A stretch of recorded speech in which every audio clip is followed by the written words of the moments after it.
Muy bien, hermanos, arrancamos con una clase más de este estudio que estamos llevando del libro de Hebreos. Hoy entramos al capítulo 9. Este es uno de los capítulos, junto con el 10, más utilizados por los cristianos nuevotestamentarios para la explicación de muchas cosas e incluso la fundamentación de la lejanía del creyente hacia las metodologías o tradiciones judías, exactamente en contra de la práctica judaizante. ¿Por qué? Porque mucho de lo que va a estar aquí, va a estar hablando, va a estar mostrando nuestra libertad en Cristo y sobre aquel nuevo pacto al que nos hemos nosotros hecho acreedores por causa de Cristo Jesús. Sin embargo, como les decía al principio, un buen creyente, un buen cristiano maneja bastante el libro de Hebreos o al menos indaga en él porque esta es una necesidad para poder enseñar la palabra de Dios a muchas personas y sobre todo para que en ellos mismos haya un autoconvencimiento de lo que creen y de lo que está fundamentado a través de aquella primera creencia o primaria que nosotros tenemos, que es Jesucristo como el Hijo de Dios crucificado en una cruz. Y este capítulo va a narrarnos y hablarnos mucho sobre sangre y sobre muchas cosas que es importante volver a retomar. Ya hasta aquí, todo lo que hemos visto en mi clase y todo lo que hemos apreciado en la clase del hermano Byron, especialmente sobre las cosas del santuario, son de vital importancia para poder entender eso. Así que de antemano, si sos una persona que viene a esta clase pero no ha visto o no estuvo en esas clases del hermano Byron, podrá encontrar aquí una faltante. Entonces le pido que por favor vaya y vea el judaísmo del siglo primero, porque es importante todos esos detalles para poder llegar a este punto, específicamente en las cosas del tabernáculo, y poder apreciar esto con una mejor idea y mayor interpretación. Siendo el caso y estando establecidos en esta norma, vamos a ir llevando el desenlace de este estudio por extractos. No lo voy a leer todo como normalmente lo hago, sino que lo voy a ir leyendo pedazo por el cual vamos a estar dialogando. Pretendo poder ambiciosamente lograrlo todo. Si hoy me extiendo un poquito más, les pido disculpas, pero es necesario para poder finalizar el capítulo por la falta de contratiempo que hemos llevado hasta el momento. Pero sin embargo, lo vamos a lograr, estoy seguro. ¿Ok? Vamos a iniciar con palabras claves. He tomado 4 palabras claves de este capítulo que son importantes analizar o meditar en ellas antes de iniciar. Una de ellas se llama terrenal. ¿Ok? Cuando la frase que se va a utilizar ahí al puro inicio del capítulo 9 que dice terrenal, tiene una idea muy importante que la analicemos, porque en nuestro lenguaje español común vemos la traducción como terrenal y no va a haber en nosotros ningún problema ni la vamos a ver de una manera un poco más fuerte como lo que quiere decir. Porque la palabra terrenal viene de una frase o de una palabra, perdón, en griego que se llama cósmicos, que quiere decir o se traduce de manera terrenal, pero literalmente es mundano o figuradamente corrupto. Es dar una expresión a lo que este mundo es e inclusive lo que la idea tenía. Todo el mundo era un mundo corrupto. Es una idea que se viene adjudicando desde el hecho de el jardín del Edén, después de que el hombre pecó en contra del Señor, corrompió ese detalle o esa pauta que el Señor había establecido en un mundo completamente perfecto. Dejó entrar el pecado al mundo. Entonces, desde ahí esa frase tiene una connotación de corrupta o figurativamente mundano, pero también se puede traducir para hablar de la tierra. Entonces, por eso se utiliza aquí, pero sin embargo, cuando usted y yo leamos, veamos que dice terrenal, hay una forma de hablar no como de tierra, sino es una forma de hablar de falto, de humano, de figuradamente corrupto, ¿ok?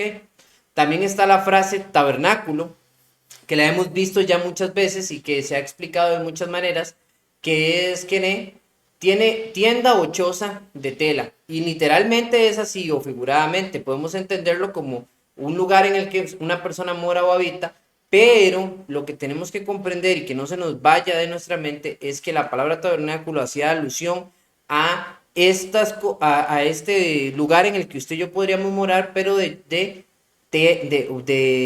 podía ser de telas, podía ser de paja, podía ser de estos artículos, pero era algo que era momentáneo, que era efímero, o sea, pasajero, que simple y sencillamente no era construido con la idea de que prevaleciera por toda la vida.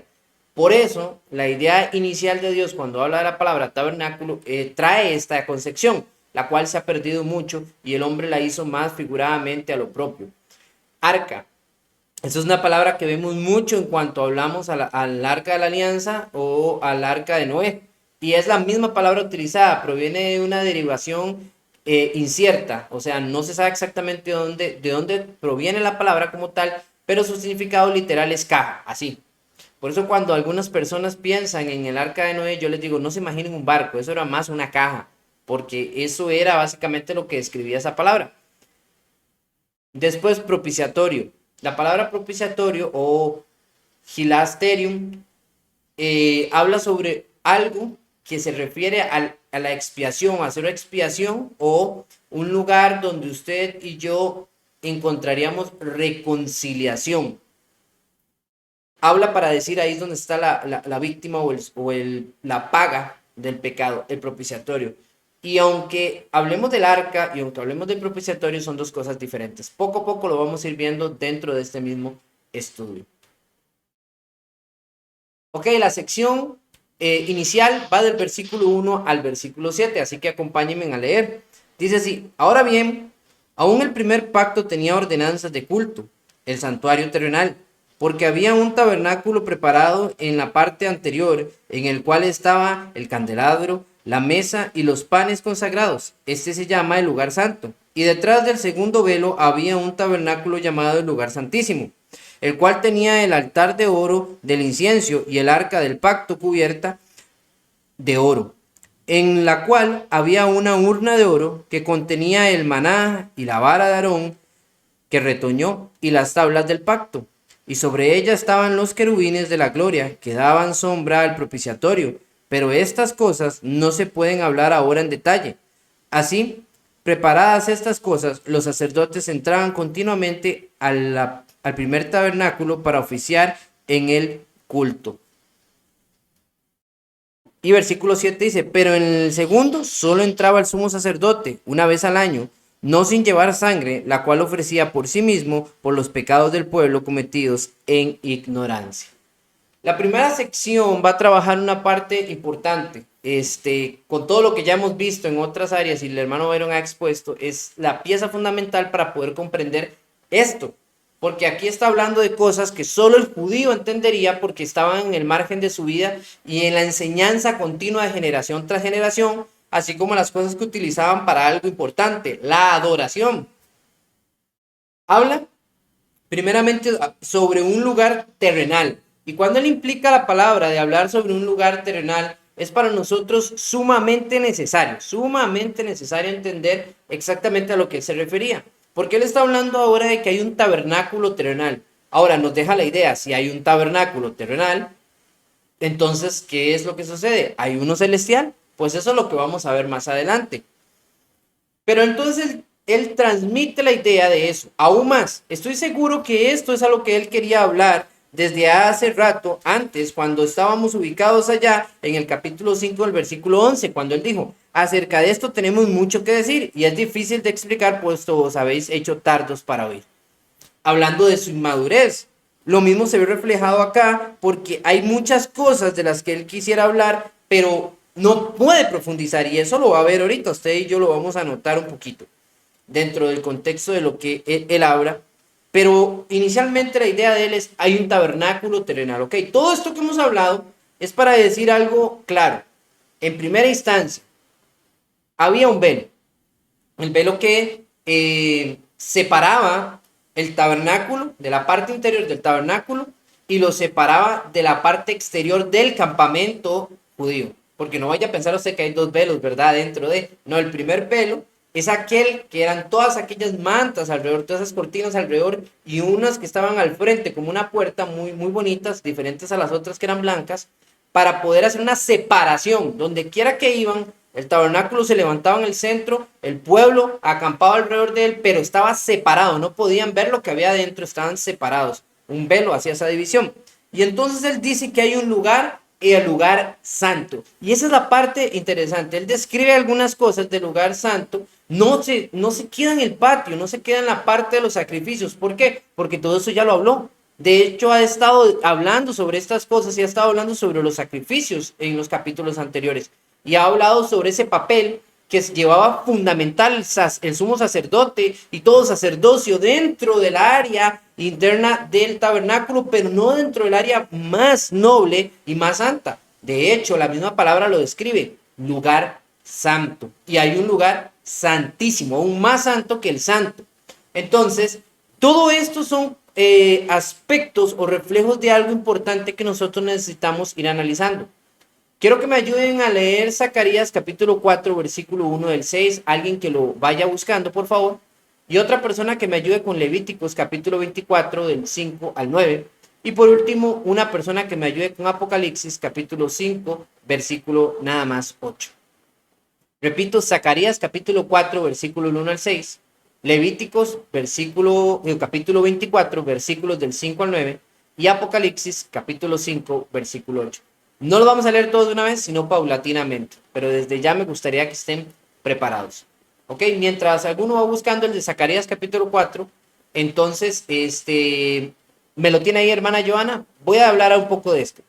Dice que el candelabro, y es algo importante que estaba dentro del templo, ya hemos estudiado eso, ya lo hemos visto, hermano Byron ha hablado mucho al respecto y lo describió de tal.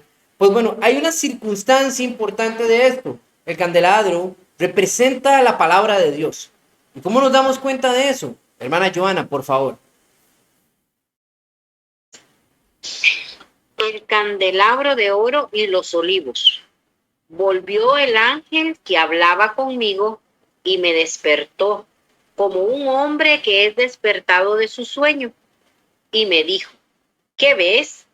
Y respondí, he mirado y he aquí un candelabro de todo de oro, con un depósito encima, y sus 7 lámparas encima del candelabro, y 7 tubos para las lámparas que están encima de él.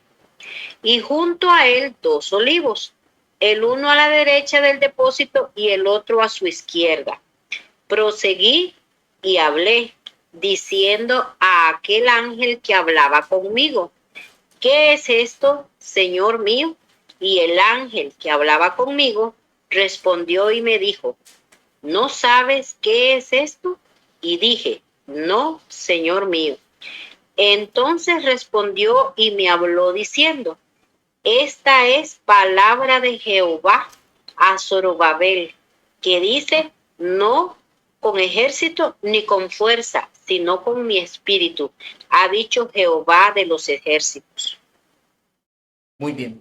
Cuando ustedes ven esto, hay un ángel que le explica la visión de lo que está viendo a Zacarías. Está transportado aparentemente en un lugar, en una zona, la cual podemos creer que es el templo. Y entonces hay una figura de algo conocido, aunque salen 2 olivos a los lados, podríamos explicar eso en otro momento, en otro tiempo más a fondo, pero el detalle aquí importante tiene que ver con el candelabro.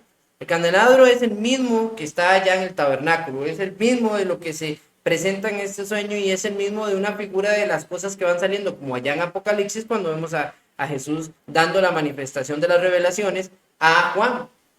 Hay algo importantísimo detrás de eso y es el significado. Y cuando el ángel le explica a Zacarías, le dice, esto es la palabra de Dios.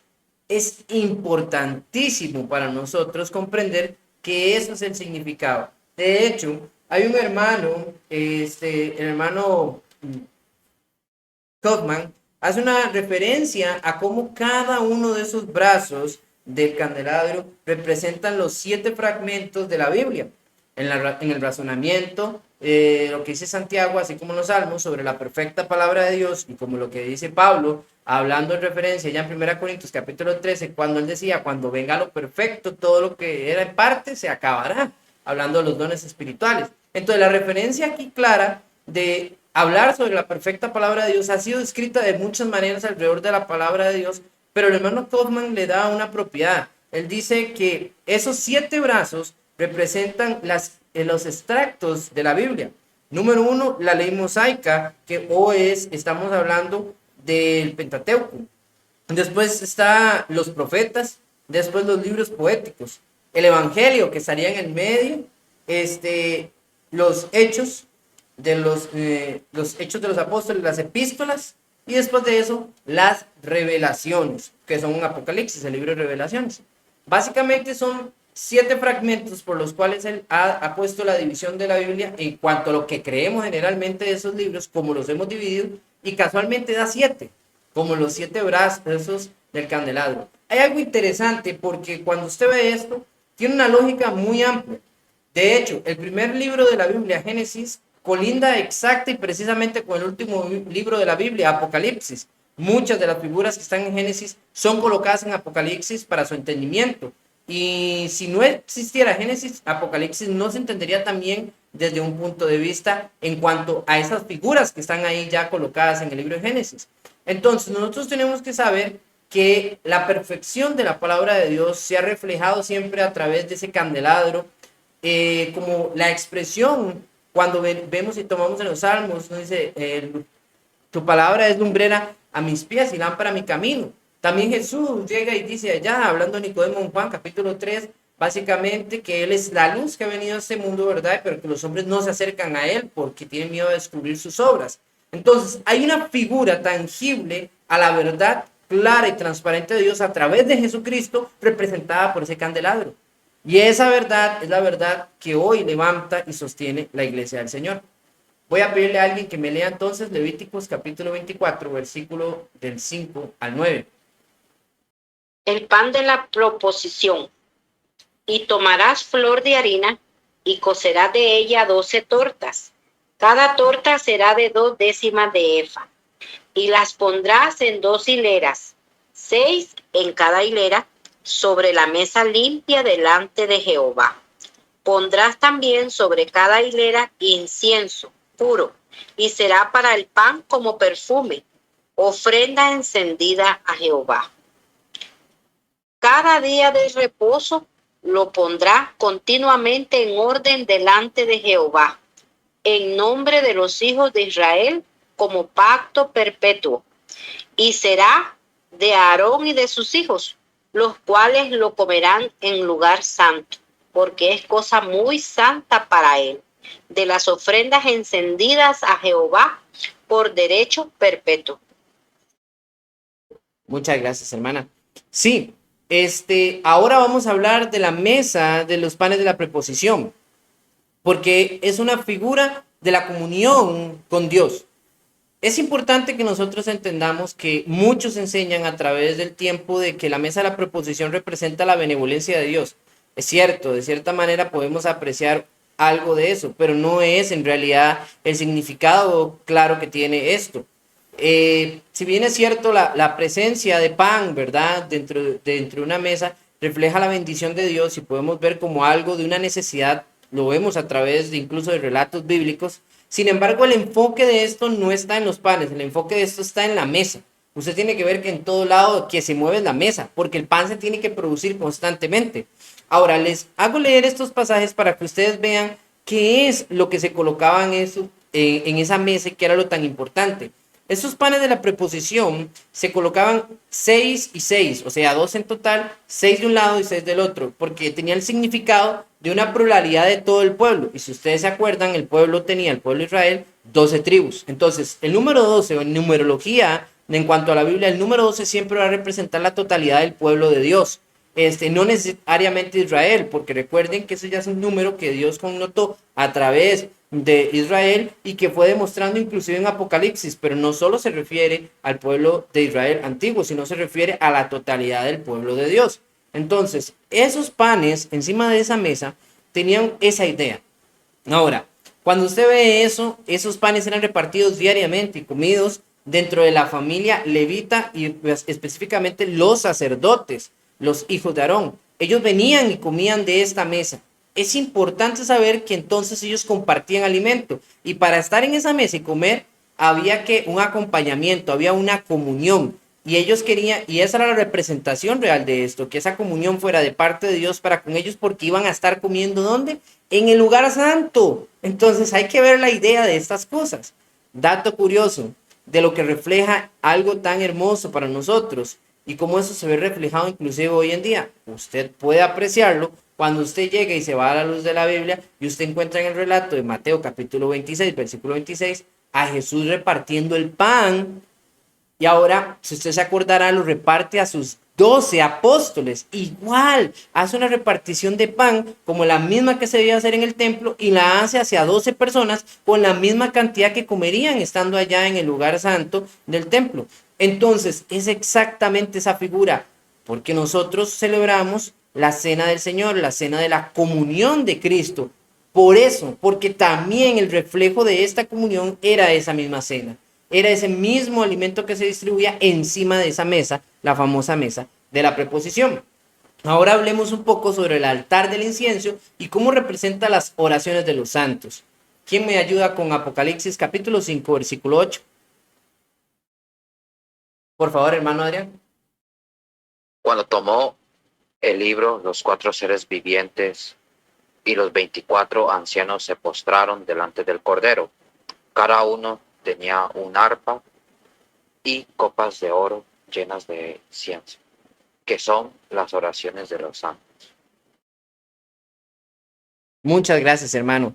Podemos apreciar cómo directamente en Apocalipsis, dándonos revelaciones de muchas cosas, porque recuerden que Apocalipsis tiene un alto lenguaje espiritual y todo lo que se ve es una representación, pero hay unas explicaciones en algunas zonas donde nos permiten entender y básicamente nos dice que esas copas llenas de incienso eran que las oraciones de los santos, lo mismo que va a representar aquello que está allá al frente del lugar santo, que está antes de entrar al lugar santísimo, que era ese altar del incienso.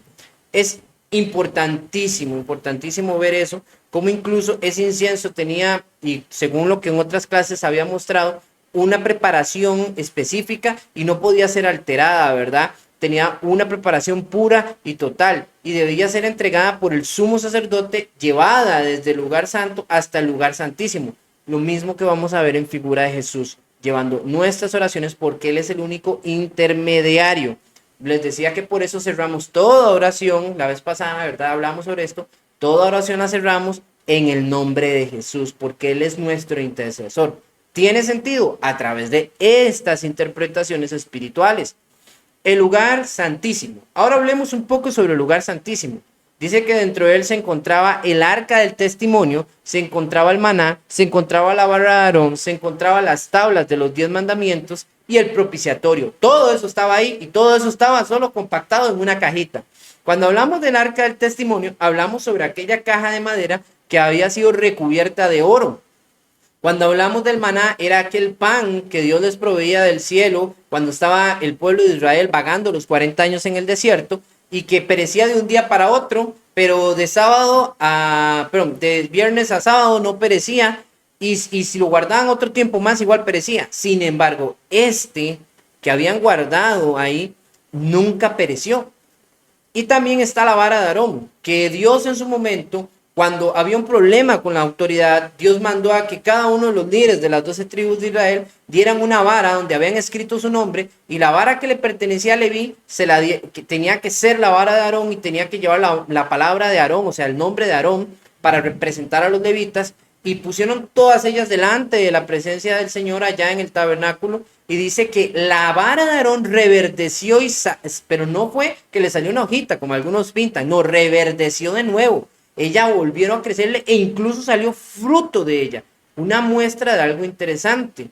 Y entonces esta vara se conservó también dentro del arca, así como las tablas de los 10 mandamientos. Las primeras tablas que Dios escribió con su puño y letra fueron destruidas por Moisés cuando las lanzó al pueblo y se abrió la tierra y los tragó. Moisés tuvo que hacer unas segundas y haberlas llevado de la presencia de Dios y para ser bendecidas por Dios, las cuales también se colocaron dentro del arca. Ahora, estas tres cosas estaban internas, porque el propiciatorio era la tapa que tenía esos querubines de los que hablaba el autor del libro de los Hebreos, que cubrían con sus alas, tapaban todo eso.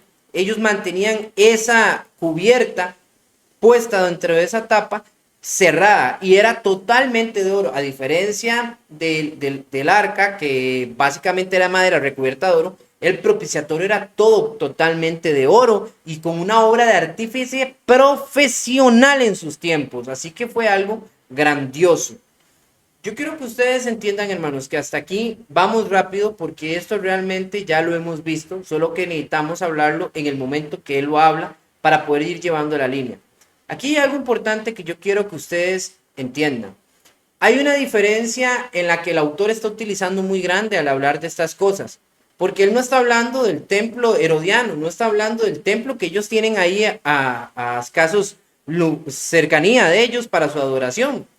Recuerde que él está hablando a gente que está volviendo al judaísmo, cristianos que están regresando al judaísmo y que ellos están confiados porque tienen un templo ahí y están volviendo a hacer ese tipo de adoraciones. Él les habla concretamente y les dice claramente sobre el tabernáculo. No está hablando sobre el templo, no está hablando sobre la figura del templo de Salomón, no está hablando sobre la figura del templo reconstruido, el segundo templo, y tampoco está hablando de la figura del templo herodiano, que es este último que ellos tienen ahí cerca y destruido en el año 70 después de Cristo, sino que está hablando del tabernáculo porque él es la imagen de lo real. De hecho, hay algo importante que nosotros debemos de saber. Hay detalles que nos demuestran a través de la historia que realmente, inclusive en el templo de Salomón, ni siquiera estaban todas las cosas completas. ¿Por qué? Diferentes razones. Mucha gente no lo sabe, pero si alguien me lee, por favor, Primera de Reyes, capítulo 8, versículo 9, podrá analizar y ver lo que dice ahí, estando en el relato de Reyes. En el arca ninguna cosa había, sino las 2 tablas de piedra que allí había puesto Moisés en Horeb, donde Jehová hizo pacto con los hijos de Israel cuando salieron de la tierra de Egipto. Muy bien. Y vea usted lo que dice ahora en Segunda de Crónicas, capítulo 5, versículo 10. Y en el arca no había más que las 2 tablas que Moisés había puesto en Horeb, con las cuales Jehová había hecho pacto con los hijos de Israel cuando salieron de Egipto. Lo mismo, es exactamente una réplica. ¿Por qué, hermanos? Porque ya para el tiempo en el que Salomón levantó el templo, el arca había perdido 2 elementos: la vara reverdecida de Aarón y el maná. Pero ¿cómo es esto, hermanos? ¿Cómo pasó? Nadie lo sabe realmente. No entendemos mucho de cómo poder explicar esto. Sí hubo un momento en la historia en que ciertos enemigos de Israel trataron de robar el arca varias veces y en una lo lograron. No sabemos si ahí fue corrompida. Después vemos que hubo ciertas personas que que abrieron el arca y que vino una plaga, una peste de parte de Dios y una gran mortandad y murieron por este desafío al Señor. Entonces, en algún momento de estos sucesos pudo haber sucedido estas cosas, pero lo que sabemos es que ya más adelante, cuando esa arca entró al templo de Salomón, ya le faltaba dentro estas 2 cosas. Ahora, el autor del libro de los Hebreos nos habla de esta arca en su totalidad única, con estas 3 cosas y con el propiciatorio encima. Cuando usted analiza todo eso, usted se ve que él está hablando de un modelo perfecto y no errado. Salomón había levantado un templo el cual alteró mucho. Nuestro hermano Byron nos habló de por qué ese templo no era adecuado. ¿Por qué? Porque Dios no quería que se construyera algo realmente en algo físico ahí establecido, sino más bien que el tabernáculo fuera algo de índole temporal, porque realmente era temporal, no era para que existiera todo el tiempo en esta tierra, ya que la adoración iba a cambiar en el plan de Dios. Sin embargo, el judío empeñado en todo esto y en la maravilla que traía todo esto, lo dio por sentado. Ahora sí, hay una aprobación de parte de Dios en cuanto a las cosas que hizo Salomón, lo notamos, pero no quiere decir que todo lo que Salomón haya hecho estaba bien. Dios aprobó cosas que mismo Moisés dio que no necesariamente estuvieron bien. Dios ha aprobado cosas de la humanidad sabiendo que éramos ignorantes, como lo dice el autor del libro de los Hebreos, y lo vamos a ver aquí ahora más adelante. Siempre la ignorancia del hombre es el que ha traído problemáticas y el que ha perturbado las cosas errativas. Ahora, quiero que sepan que en el templo en el que ellos adoraban ahora, en ese cercano al año 70, hay un historiador que se llama Flavio Josefo, es un judío nacionalizado griego que sobrevivió a la destrucción del año 70 y escribió 3 libros súper famosos. Son la referencia más grande que tenemos para estudiar la cultura y muchos de los aspectos judíos, donde él plasmó la historia de su raza para no perderse y habló de muchas cosas. Y él en uno de ellos hace referencia a que en ese lugar todos sabían que en el templo de Herodiano no había nada detrás de la cortina del velo. O sea, que ni siquiera el arca de la alianza estaba ahí. Ya no estaba. ¿Qué habría pasado con ella? No lo sabemos. Desapareció en algún momento de la historia. Y es parte de lo por qué el autor del libro de los Hebreos ni siquiera habla del templo como un lugar de enfoque para la adoración, sino está yendo a la idea antigua, a la idea primaria, a la idea que era la que Dios mandó a Moisés a construir claramente, el tabernáculo. Es importantísimo quedar concretos con esa idea. Todos los templos son una idea de cierta manera degradada, llamémosla así, de lo que realmente tenía que representar ese tabernáculo. El tabernáculo es la idea fundamental para nosotros. Avanzamos. La sección del versículo 8 al versículo 10 dice de esta manera: queriendo el Espíritu Santo dar a entender esto, que el camino al lugar santísimo aún no había sido revelado, en tanto que el primer tabernáculo permaneciera en pie. Aquí el autor nos está hablando de que el Espíritu Santo nos quería hablar de algo fundamental, la función del tabernáculo. Hay algo que el Espíritu Santo quería enseñarnos a través de eso, y esto es aprender a enseñarnos la adoración. Eso es lo que Dios estaba haciendo, es lo que nos estaba mostrando cuando pidió a Moisés que hiciera todas estas cosas. Vemos cómo el israelita o el hebreo, por así llamarlo, desde el inicio tiene una forma de adoración a Dios primaria que va a ir aumentando. Vemos número 1 a Noé haciendo una de las primeras acciones de adoración que recordamos, vemos primero a Caín y a Abel haciendo una forma de adoración. Abel es aprobado por el derramamiento de sangre a través de un sacrificio de animal, mientras que Abel, al traer fruto del campo, no fue algo que agradara a Dios como lo hizo Abel. No era necesariamente que fuera algo malo, pero no era lo que agradó a Dios.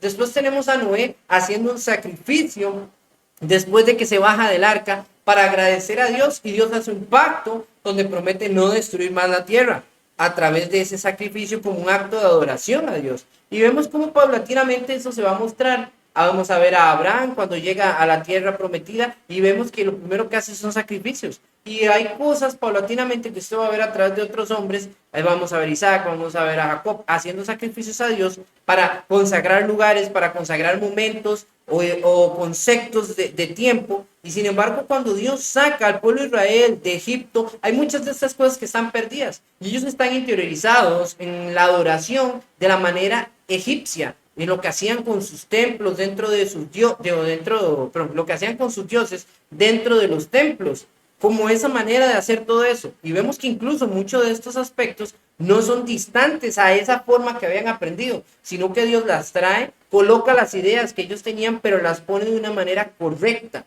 Entonces el Espíritu Santo quería que ellos aprendieran a adorar, y adorar en ese tabernáculo terrenal mientras se pudiera llegar a un tabernáculo más allá celestial. Y dice que el autor, que mientras éste estuviera de pie, no se podría ir hacia adelante. Versículo 9, lo cual es símbolo para el tiempo presente, según el cual se presentan ofrendas, sacrificios que no pueden hacer perfecto en su conciencia al que participa de dicho culto.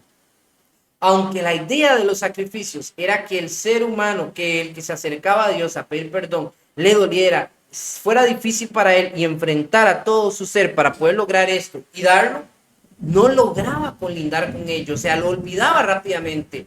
Para el hombre se volvió muy simple llevar un animal y matarlo y ya, llevar un animal y matarlo. No lograba en su conciencia calar esa idea importante de que una víctima tenía que ser desangrada por causa de nuestro mal. Era difícil, puesto, versículo 10, que tienen que ver solo con comidas y bebidas y diversas abluciones, esto quiere decir lavamientos por aquello, y ordenanzas para el cuerpo, impuestas hasta el tiempo de reformar las cosas. O sea, el Espíritu Santo, desde el momento que colocó a Moisés todas estas ideas y le formó todos estos diseños y transmitió todo esto, tenía una idea, que esto fuera ¿qué? Temporal, y que esto iba a ser reformado, como lo mismo que vemos a Jesús allá en el Sermón del Monte, cuando dice, oíste que habías oído tal cosa, yo os digo tal cosa. ¿Qué quiero decir con esto? Es una reforma, y lo mismo, todo venía para muchas cosas que no se habían entendido correctamente, sino que el judío había quedado en una mente endurecida, había quedado en una mente constreñida en una cultura, en una idea y una formación, pero no estaba mirando a lo espiritual, estaba mirando solamente lo físico y lo tradicional. Ahora, en la siguiente sección, del versículo 11 al 22, una parte muy interesante también de todo esto, vamos a ver la función de la sangre. Wow, nota curiosa. Solo en esta sección, ¿verdad? Del versículo 11 al 22, vamos a encontrar la palabra sangre 10 veces. Vea usted, versículo 11 en adelante. Pero cuando Cristo apareció como sumo sacerdote de los bienes futuros, a través de un mayor y más perfecto tabernáculo, no hecho con manos, es decir, no de esta creación, y no por medio de la sangre de machos cabríos y de becerros, sino por medio de su propia sangre, entró a un lugar santísimo, una vez para siempre, habiendo obtenido redención eterna. Porque si la sangre de machos cabríos y de los toros y de la ceniza de los becerros, rociada sobre los que se han contaminado, santifican para su purificación de la carne, cuanto más la sangre de Cristo, la cual fue por el Espíritu eterno, se ofreció a sí mismo sin mancha a Dios, purificando vuestras conciencias de las obras muertas para servir al Dios vivo. Y por eso, Él es mediador de un nuevo pacto, a fin de que habiendo tenido lugar una muerte para la redención de las transgresiones que se cometieron bajo el primer pacto, los que han sido llamados recibirán promesas de la herencia eterna. Porque donde hay un testamento, necesario es que ocurra la muerte del testador, pues un testamento es válido solo en caso de la muerte, puesto que se pone en vigor mientras vive el testador. Y por tanto, ni aun el primer pacto se inauguró sin sangre, porque cuando Moisés terminó de promulgar todos los mandamientos a todo el pueblo conforme a la ley, tomó la sangre de los becerros y de los machos cabríos con agua, lana escarlata e hisopo, y roció el libro mismo y a todo el pueblo, diciendo: esta es la sangre del pacto que Dios ordenó. Y de la misma manera roció con sangre tanto el tabernáculo como los utensilios del ministerio. Y según la ley, casi todo es purificado con sangre, y sin derramamiento de sangre no hay perdón. Esta sección está llena de mucha amplitud de lo que es la sangre. El hermano Byron desde el inicio habló con ustedes sobre esta representación, pero igual, aún así, nosotros tenemos que notar cada uno de estos extractos. Del versículo 11 al 12, el autor se enfoca en que Jesús, como su sumo sacerdote, ofreció también su sangre. Él va a comparar la acción del sumo sacerdote levita con el sumo sacerdote divino, o sea, Jesucristo. Dice, bueno, ellos iban con esa sangre y encontraban redención, sí, momentánea, pero la encontraban. Mientras que Jesús fue y ofreció sangre, pero no la sangre de un animal, su propia sangre. Así que su sacrificio es aún más excelente, más grande el derramamiento de esto. Dicen en la siguiente parte del capítulo, del versículo 3 hasta el versículo 15, va a levantar un argumento lógico de la purificación mediante la sangre, donde él dice: porque si la sangre de los machos cabríos y los toros y la ceniza de los becerros rociados sobre los que se han contaminado santifican para la purificación de la carne, primicia. Esa es la primicia. Ahora él desarrolla cuanto más la sangre de Cristo, el cual es en el Espíritu eterno, se ofreció a sí mismo sin mancha, Dios purificando vuestra conciencia de obras muertas para servir al Dios vivo. Conclusión, versículo 15. Y por eso Él es mediador de un nuevo pacto. Hay un argumento lógico que el autor levanta aquí que es, wow, es increíble. Usted puede agarrar estos 3 versículos, queridos hermanos y amigos. Con esos 3 versículos está la comprobación de por qué el sacrificio de Cristo es perfecto, por qué el sacrificio de Cristo es más grande, por qué el sacrificio de Cristo nos libera del pecado, por qué el sacrificio de Cristo nos hace libres en Cristo Jesús. Es aquí el pináculo de la argumentación, diría yo, sobre el concepto de que Jesucristo es superior a todo lo conocido, a todo lo entendible, a toda opción, a todo mensajero, a todo sacerdocio, a toda ley y a toda función que fuese con tal de encontrar la salvación. Cualquier camino. Cualquier camino. Aquí queda demostrado en estos 3 versículos donde él claramente finaliza esa conclusión. Sigue hablando, no va a terminar porque va a seguir desarrollando. Ahora se va a enfocar en cuanto a ese aspecto distintivo de vivir en el viejo y en el nuevo pacto. Pero la idea de él es importante en eso. Ahora, él está poniendo las cargas de todo el antiguo pacto sobre Jesucristo. Él es el becerro perfecto de todo ese tiempo y su derramamiento perfecto de sangre va a darnos la idea de que Él es la última muerte necesaria para poder accesar a Dios. ¿Por qué? Porque Él lo dice en el versículo 16. Porque donde hay un testamento es necesario que ocurra la muerte de un testador. ¿Y quién fue el que puso ese pacto? Jesús. Dios, a través de Jesús, a Jesús, que siendo Dios, fue el que había hecho ese pacto con el pueblo de Israel. Y todo ese pacto llegaba a concluir con su venida, con la venida del Mesías, que tanto esperaban y que algunos hoy esperan locamente, pero que en él concluyó. Él era el testador. Y si el testador murió, el testamento se cumplió. Versículo 7. Pues un testamento es válido solo en caso de muerte. Si Jesús no hubiera muerto en la cruz, aún seguiríamos seguramente en las antiguas prácticas. Aún más, Jesucristo estuvo en las antiguas prácticas y las cumplió todas a cabalidad para hacer ese sacrificio perfecto y aceptable. Pero al él ser crucificado, cuando él resucitó para un nuevo pacto. Y vea lo que dice ahí. Puesto que no se pone en vigor mientras vive el testador. Aquí concluye la idea de esa idea.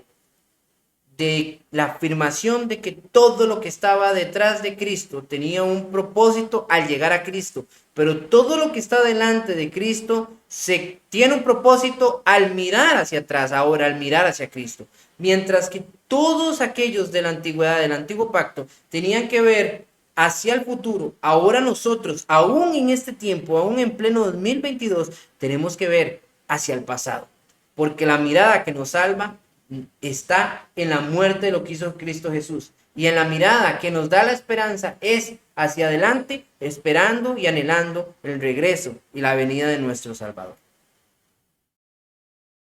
La siguiente sección va del versículo 23 hasta el versículo 28. Vean ustedes, dice: por tanto, fue necesario que las representaciones de las cosas de los cielos fueran purificadas de esta manera, pero las cosas celestiales mismas con mejores sacrificios que estos, porque Cristo no entró en un lugar santo hecho por manos de una representación del verdadero, sino en el cielo mismo, para presentar ahora la presencia de Dios a nosotros. Antes de continuar, voy a seguir con una idea de la sección pasada a esta, que era importante recalcar y que nosotros viéramos. Cuando él habla, el autor, allá en el versículo 19, porque cuando Moisés terminó de promulgar todo mandamiento, él hizo algo. Y el autor lo dice. ¿Qué hizo Moisés? Moisés agarró, cogió la sangre de los sacrificios, con agua, con todo lo que lo metió en el hisopo y comenzó no solo a echarle las tablas de los 10 mandamientos, sino a rociar al pueblo mismo de la sangre del pacto. Cuando usted y yo vemos algo súper interesante, y quiero que me acompañen allá en Mateo capítulo 26, un texto súper conocido por todos nosotros, un texto que nunca deja de ser relevante a la hora de reunirnos en la adoración, pero que ciertamente muestra una verdad de lo que el autor también está diciendo aquí. ¿Por qué? Porque ahora al hablar de ese templo nuevo, de ese templo celestial, de ese tabernáculo celestial, también hay algo que hay que analizar en entrada. Dice en el versículo 26, mientras comía Jesús el pan, lo bendijo, lo partió y dio a sus discípulos y dijo: tomad, comed, este es mi cuerpo. Y tomando la copa y habiendo dado gracias les dio diciendo: bebed de ella todos, porque esto es mi sangre que vos del nuevo pacto, que por muchos es derramada para remisión de los pecados. ¡Wow! Así como Moisés en aquel pacto derramó sangre ante el pueblo, Jesús también, incluso hoy en día, hace un derramamiento de sangre, de una manera espiritualmente hablando, no real. Pero él derramó su sangre real como un sacrificio, pero a través de la representación de la constitución de la cena del Señor, es como todos nos damos cuenta que somos partícipes de la sangre del nuevo pacto. Así como el pueblo lo fue con esa sangre derramada, Jesús lo fue de una sangre derramada. El pueblo practicó una Pascua para conmemorar, nosotros practicamos la cena del Señor para conmemorar, y los dos son un recordatorio. Y los dos traen a la idea de aquel día, de aquel momento en el que fuimos rescatados. Es exactamente lo mismo. Para aquellos que piensan o creen que no hay un nuevo pacto o que el cristiano aún está ligado a las leyes y pensamientos del antiguo pacto, es un error. El pacto ya fue vencido, concluido. Y el nuevo pacto fue a través de Cristo y el derramamiento de su sangre constituido de la misma manera en la que se hizo la primera vez, para que se entendiera cómo el Señor iba a hacer ese pacto, de la misma manera, la misma. Nosotros íbamos a entender ese proceso y lo íbamos a ver claro a través de Cristo Jesús, ahora, pero de una manera espiritual, donde no se nos necesitó derramar sangre encima a nosotros, sino donde Jesucristo la derramó toda en un madero, y que al final de cuentas, domingo a domingo, recordamos a nuestro Señor crucificado en una cruz y anunciamos, como dice Pablo, al mundo que Cristo viene pronto, pero lo que estamos haciendo es recordar su muerte a través del pan y a través del jugo. Es algo increíblemente hermoso y algo que nosotros deberíamos de tomar en cuenta todo el tiempo, porque es eso lo que fundamenta un nuevo pacto también para nosotros, un simbolismo de ese mismo nuevo pacto. Como Moisés lo hizo en el pasado, Jesús lo hizo con nosotros a través de los apóstoles y consecutivamente a través de la transmisión de la cena del Señor, para recordarnos que somos partícipes de un nuevo pacto. Y al entrar al lugar santo, porque recuerden que esto lo hizo Moisés antes de que se fuese a dar la función del tabernáculo y de todo lo que se desarrollaba. De igual manera Jesús lo hizo antes de que iniciara toda la representación de adoración y todo lo que va a venir en la iglesia. Dice el autor en el versículo 23 nuevamente: por tanto fue necesario que las representaciones de las cosas en los cielos fueran purificadas de esta manera. Ahora, no está hablando de que Jesús purificó el santuario del cielo. No. Vea lo que dice ahí. Pero las cosas celestiales mismas con mejores sacrificios que estos. Si no está hablando de las cosas que de índole están aquí en la tierra y van a ser celestiales. ¿Cuál es? La nación de Dios, su iglesia. Por tanto, fue necesario que las representaciones de las cosas en los cielos fueran purificadas de esta manera, hablando de todas aquellas cosas, ¿verdad?, que eran de la antigüedad. Ahora Jesús viene y purifica a nosotros, porque ahora estamos o vamos a entrar en una pacta espiritual superior, pero las cosas celestiales mismas, con mejores sacrificios que estos. ¿Y cuál es ese mejor sacrificio? ¿Con qué limpió Jesucristo? Fue su sangre redentora, porque Cristo no entró en un lugar santo hecho por manos de hombres, una representación del verdadero. Así que el tabernáculo es una representación de algo que sí existe, hermanos, pero está allá en los cielos. No de esa misma manera, no, es una representación, es un modelo muy inferior de lo que está allá. Dice, sino en el cielo mismo, para representar ahora en la presencia de Dios por nosotros, presentarse en la presencia de Dios por nosotros. Disculpen, hoy estoy leyendo un poco atolondrado. Así como el sumo sacerdote entonces pasaba en ese día, en el día de la expiación, una sola vez al año, Jesucristo solo lo hizo una vez. Listo. No necesito esperar una vez al año, no. Es solo una vez, porque lo que estaba haciendo era perfecto. ¿Y entró a dónde? al cielo, a la presencia de Dios. Y lo hizo por una razón, por nosotros. Cuando Jesús le dice a los apóstoles, a vosotros convenga que yo me vaya, esa era una referencia sumamente importante a estos conceptos. Versículo 25. Y no para ofrecer a sí mismo, no para ofrecerse a sí mismo muchas veces, como el sumo sacerdote entra al lugar santísimo cada año con la sangre ajena. De otra manera, le hubiera sido necesario sufrir muchas veces desde la fundación del mundo, pero ahora, una sola vez, en la consumación de los siglos, se ha manifestado para destruir el pecado por el sacrificio de sí mismo.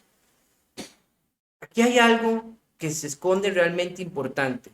Si Jesucristo hubiera tenido que estar anclado al modelo antiguo testamentario, hubiera tenido que hacer sacrificios para salvarnos, básicamente desde la fundación del mundo. Ustedes se dan cuenta cuántas veces hubiera tenido que sacrificar a Jesucristo para habernos salvado. Dice él que desde la fundación del mundo. Pero como su sacrificio es perfecto, es excelente, es el más grande, solo para que ustedes y yo veamos, la sangre de Jesús va en contra de cantidad, en contra de tiempo y circunstancia. ¿Por qué lo digo? Porque los judíos tenían que ver hacia el futuro al derramamiento de la sangre de Jesucristo. Entonces, a partir de que Jesús derramó su sangre para el perdón de los pecados y limpia todo ello, va de ahí hacia atrás a todos aquellos que perecieron en otro tiempo y que ellos hicieron sacrificios, que hicieron lo correcto delante del nombre de Dios y murieron esperando la promesa del Mesías. Pero esa sangre viene y cubre esa infinidad de personas que en el pasado murieron haciendo lo correcto y estuvieron en constante sacrificio. Ahora, aparte de ir hacia atrás, la sangre de Jesucristo también va hacia el frente a todos aquellos que estaban en ese momento haciendo lo correcto y a todos aquellos que harían y a todos aquellos que aún inclusive en este tiempo hacen las cosas de la manera correcta según los mandatos estatutos del nuevo pacto, eso sí, del nuevo pacto. Versículo 27. Y así como está decretado que los hombres mueran una sola vez y después de esto el juicio, hablando de Génesis 3:19, así también Cristo, habiendo sido ofrecido una vez para llevar los pecados de muchos, aparecerá por segunda vez sin relación con el pecado para salvación de los que ansiosamente le esperan. Aquí ya viene como un cierre.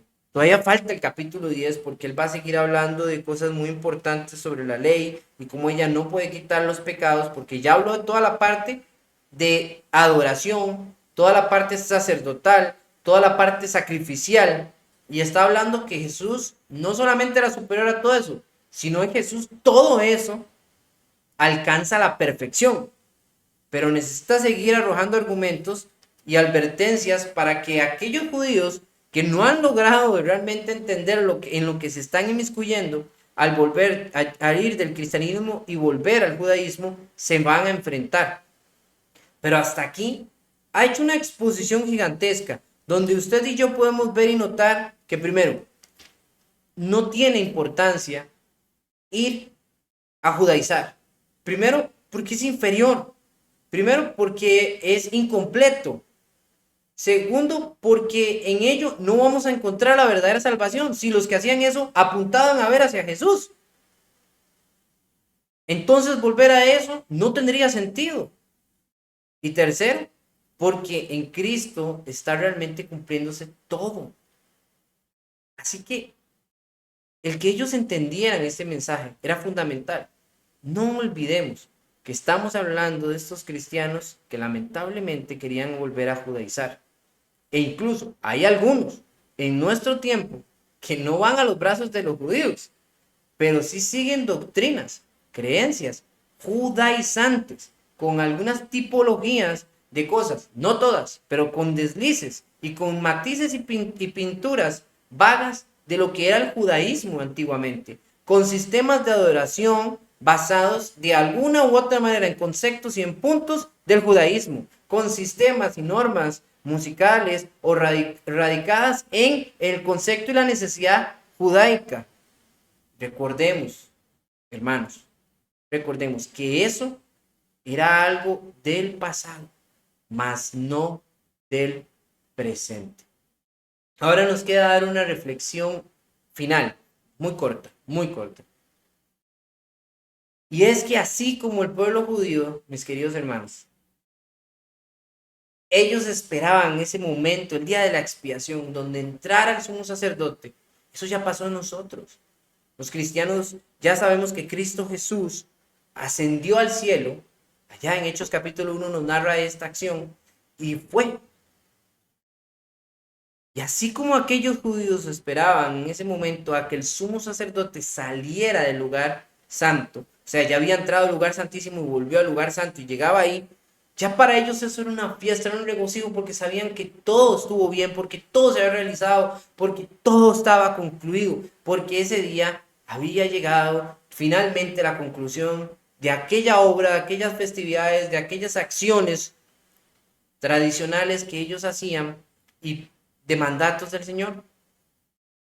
Pero nosotros en la iglesia de Cristo, nosotros esperamos ansiosamente también que Él vuelva del lugar santísimo, de allá, del verdadero tabernáculo, del lugar real, de la adoración plena, que Él vuelva aquí, a esta tierra, para llevarnos juntamente con Él.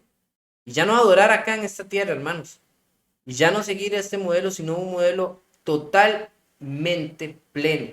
Aquí tenemos un modelo hoy en día, que es el modelo que Cristo nos dejó a través de la iglesia del primer siglo, para poder adorar el cumplimiento de todas estas cosas.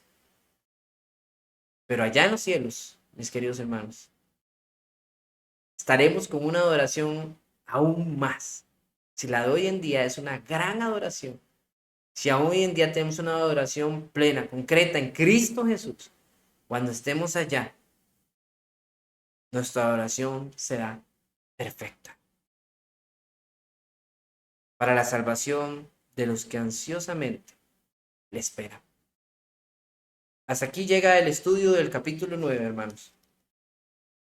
Espero que haya sido para ustedes de bendición y les haya sido muy, muy útil.